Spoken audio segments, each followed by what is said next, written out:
আজকে আমরা শিখব ব্যাকরণের গুরুত্বপূর্ণ একটা বিষয়, ব্যাকরণের আলোচ্য বিষয়।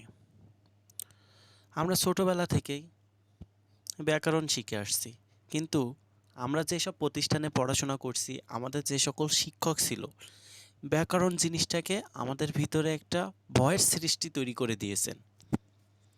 আমরা সর্বদা ব্যাকরণ মানে কঠিন বলেই শিখে আসছি, কিন্তু আজকে ব্যাকরণটা এমনভাবে শিখব একেবারে পানির মতো সহজ হবে এবং সেটা গল্পে গল্পে শিখব।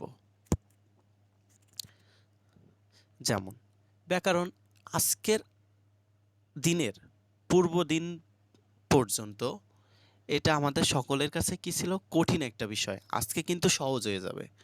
তাহলে এত বছর ধরে ব্যাকরণ আমাদের কিন্তু কঠিন হিসেবেই ছিল। সে হিসেবে সারা বছর ধরে ব্যাকরণ আমাদের কি দিছে? বাঁশ দিছে। তাহলে এই বাঁশ দিয়েই আমরা ব্যাকরণ শিখে যাব। আজকে আমরা ব্যাকরণকেই বাঁশ দিব। এতদিন ব্যাকরণ আমাদেরকে বাঁশ দিছে, আজকে আমরা দিব ব্যাকরণকেই বাঁশ।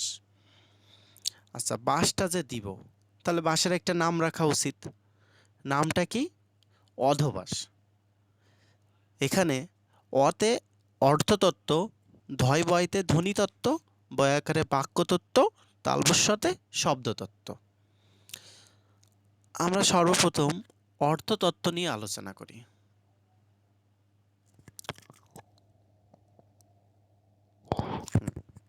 দেখেন, আমরা একটা বিষয় লক্ষ্য করি, অর্থতত্ত্বের মধ্যে থয় রেফ আছে, অর্থাৎ যার মধ্যে থয় রেফ আছে সেটি অর্থতত্ত্বের আলোচ্য বিষয়। যেমন গৌণার্থ, ব্যাগার্থ, সমার্থক শব্দ, বিপরীতার্থক শব্দ। দেখেন প্রত্যেকটার মধ্যে থয় রেফ আছে, অর্থাৎ আমরা আজকের পর থেকে জানবো যার মধ্যেই থয় রেফ আছে সেটি শুধুমাত্র অর্থতত্ত্বের আলোচ্য বিষয়। এবার আসি আমরা ধ্বনিতত্ত্বে। দেখেন, ধ্বনি মানেই তো কি? বর্ণ। অর্থাৎ যার ভিতরে ধ্বনি কথাটি রয়েছে সেটি ধ্বনিতত্ত্বের আলোচ্য বিষয়।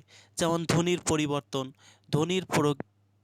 ধ্বনির প্রকরণ, সন্ধি, নতবিধান ও শতবিধান। দেখেন এখানে দুইটি ব্যতিক্রম রয়েছে, একটা সন্ধি আর একটা নত বা শতবিধান। দেখেন সন্ধির ভিতরে সরাসরি ধ্বনি কথাটা যুক্ত নয়, কিন্তু সন্ধি শব্দের অর্থ যদি আমরা জানি তাহলে সেটা কি? ধ্বনির মিলন। অর্থাৎ সরাসরি আমরা না পাইলেও পরোক্ষভাবে কিন্তু পাচ্ছি এর ভিতরে ধ্বনি। তাহলে সন্ধি কিসের আলোচ্য বিষয়? ধ্বনির আলোচ্য বিষয়। আর নত শতবিধান এটা তো দুইটা আলাদা বর্ণ বা ধ্বনি, অর্থাৎ ধ্বনি নিয়েই এখানে আলোচনা।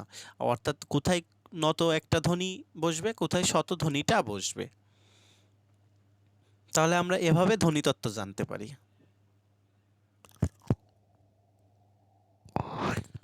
এবার আমরা জানবো বাক্যতত্ত্ব। দেখেন বাক্যতত্ত্ব জানার আগে আমরা বাংলার থেকে ইংলিশটা জানলে বেশি ভালোভাবে বুঝতে পারবো। আমরা বাংলাতে অনেক কিছু জানি না, কিন্তু ইংলিশে এইগুলো সম্পর্কে অনেক ভালোভাবে জানি। আমরা সেই ক্লাস 6 থেকেই পড়ে আসতেছি voice question, narration, changing sentence ইত্যাদি ইত্যাদি। অর্থাৎ দেখেন এখানে প্রত্যেকটাই বাক্য নিয়ে খেলা হচ্ছে। যেমন আমরা যখন ভয়েস কোশ্চেন করছি তখন একটি বাক্য লিখতেছি, যখন ন্যারেশন লিখতেছি তখন বাক্য লিখতেছি, মানে সেন্টেন্সের পর সেন্টেন্স লিখতেছি। অর্থাৎ আমরা ইংলিশের মাধ্যমে এখানে বাংলাটা মনে রাখবো। যেমন উক্তি, উক্তি কি? ন্যারেশন। বাচ্য, ভয়েস কোশ্চেন।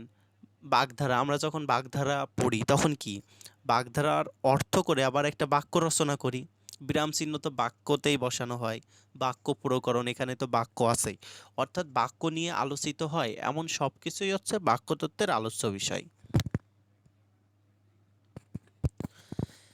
দেখেন, এখন আমরা জানবো শব্দতত্ত্ব। শব্দতত্ত্বের আরেক নাম হচ্ছে রূপতত্ত্ব, এটা সবাই লিখে নেবেন। বাক্যতত্ত্বের আরেক নাম পদক্রম, সেটাও লিখে নেবেন, নোট করবেন। অর্থাৎ দেখেন আমরা ধ্বনিতত্ত্ব জানলাম, বাক্যতত্ত্ব জানলাম, অর্থতত্ত্ব জানলাম। অর্থাৎ এখন আমরা জানবো কি? শব্দতত্ত্ব। এটা জানার আগে আমরা একটা গল্প শুনি। মনে করেন একজনের 4টা ছেলে আছে, একজনের নাম রহিম, একজনের নাম জব্বার, একজনের নাম করিম, আর একজনের নাম শফিক। মনে করেন আপনি ৪ জনকেই চেনেন বা ৪ জনের নাম জানেন। ৪ জনকে চেনেন না। মনে করেন ৪ জনের নাম জানেন। কিন্তু ৩ জনকে আপনি সরাসরি দেখছেন।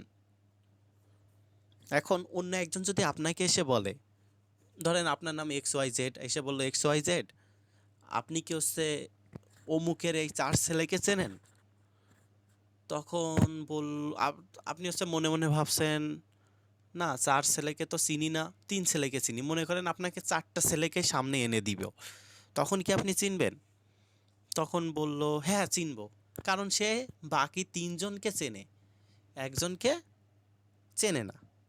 অর্থাৎ ৪ জনকে যদি সামনে এনে দেওয়া হয় তাহলে ও কিন্তু চিনতে পারবে এটা রফিক, এটা শফিক, এটা জব্বার, আর একজন যে বাকি থাকলো সে রহিম। তাই না? এখানে এমনই, আপনাকে যখন পরীক্ষায় অপশন দিবে তখন তো ৪ টা অপশন থাকবে। তার মধ্যে একটা আপনি চিনতে পারবেন এটা বাক্যতত্ত্বের আলোচ্য বিষয়, একটা চিনতে পারবেন এটা ধ্বনিতত্ত্বের আলোচ্য বিষয়, একটা চিনতে পারবেন এটা অর্থতত্ত্বের আলোচ্য বিষয়। তাহলে যেটি চিনবেন না ওটাই শব্দতত্ত্ব।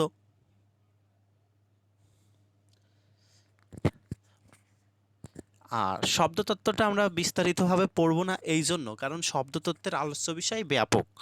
আর এত বেশি পড়ার তো দরকার নেই, আমাদের দরকার মার্ক।